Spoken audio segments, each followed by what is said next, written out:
존경하는 240만 시민 여러분, 안녕하십니까? 서구 출신 김대현 의원입니다. 오늘 본의원은 도시철도 4호선 계획 노선과 차량 형식 변경과 관련한 문제점을 지적하고 이로 인한 대책 마련을 촉구하고자 합니다.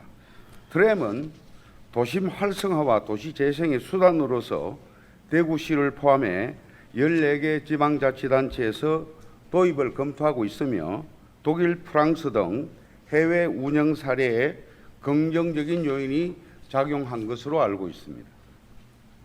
또 친환경적인 교통수단이고 철도의 정시성과 버스의 접근성을 동시에 확보할 수 있으며 노면 승하차로 노인, 장애인 등 교통약자의 탑승과 환승에 편리한 점을 갖추고 있습니다.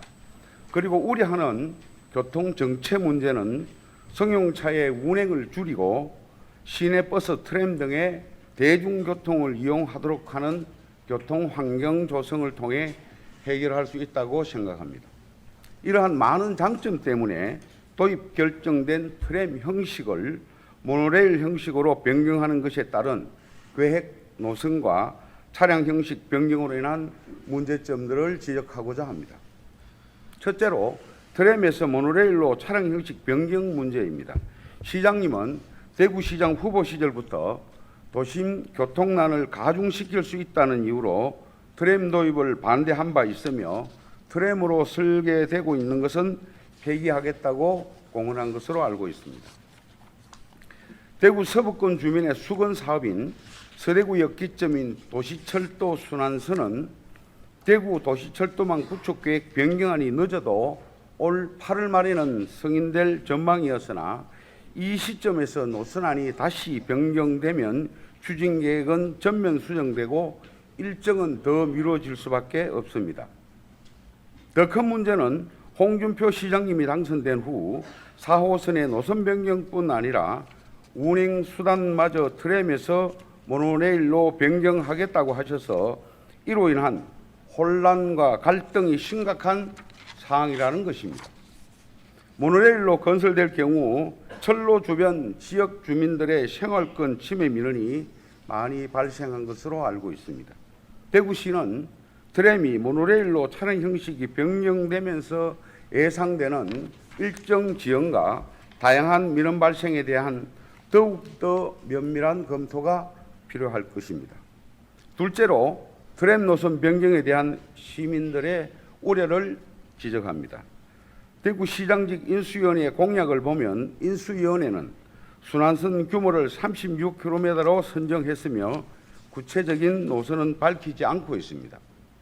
지난해 도시철도망 구축계획 주민공청회 당시 발표되었던 노선의 길이는 30km였으나 이번에 인수위원회가 발표한 것은 6km가 늘어난 36km인 것으로 밝혀졌습니다. 기존 도시철도 순환선은 만촌, 복현 오거리, 만평, 두류, 안지랑, 만촌을 순환하는 노선으로 계획되었습니다. 하지만 지난 1일 홍준표 시장님은 심사를 통해 수성 남부선과 엑스코선을 연계하고 서대구역과 동촌 후적지를 관통하는 더 큰 순환선을 구축하겠다고 밝혔습니다. 현재 더 큰 순환선 구축 사업을 추진하기 위해서는 계획 노선과 차량 형식에 대한 모노레일 경제성 검토와 예비 타당성 조사를 다시 진행해야 하고 중복된 조사 비용과 시간이 투입되어야 하며 주민들이 반발하지 않도록 의견 수렴도 제대로 진행되어야 할 것입니다. 이러한 논리라면 건설 비용도 늘어날 전망입니다. 순환선을 트램으로 건설할 경우 8,500억 원의 비용이 소요된다고 추정하였으나 모노레일로 변경될 경우 1조 5천억 원으로 1.7배가 증가한 금액으로 재정 부담이 더욱 커질 것입니다. 이러한 중요한 결정이 변경될 때마다 해당 노선의 지역 주민들 간 첨예한 갈등과 대립이 발생하여 이를 조정하기 위해서는 엄청난 혈세와 시간이 낭비된다는 사실을 주지하여야 할 것입니다.